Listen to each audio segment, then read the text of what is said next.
EWS, OBC आणि इतर मागास प्रवर्गातील मुलींना आता शिक्षण शुल्क आणि परीक्षा शुल्क 100% माफ.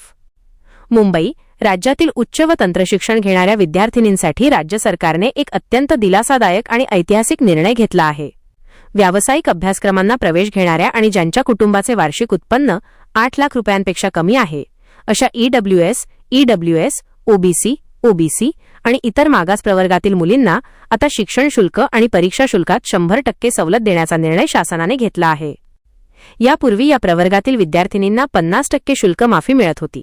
ती आता वाढवून पूर्ण 100% करण्यात आली असून शैक्षणिक वर्ष 2024 ते 25 पासून याची अंमलबजावणी सुरू होणार आहे. निर्णयातील महत्त्वाचे मुद्दे. कोणाला मिळणार लाभ?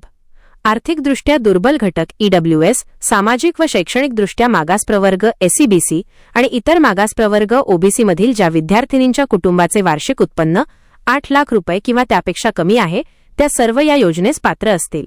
कोणते कोर्सेस समाविष्ट?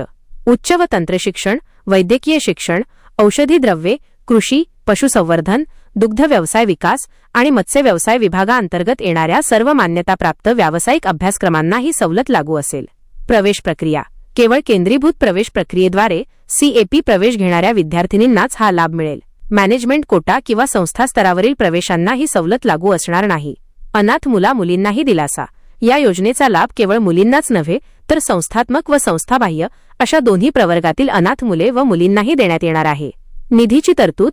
या योजनेच्या अंमलबजावणीसाठी राज्य सरकारने सुमारे 906.5 कोटी रुपयांच्या अतिरिक्त खर्चाला प्रशासकीय मान्यता दिली आहे.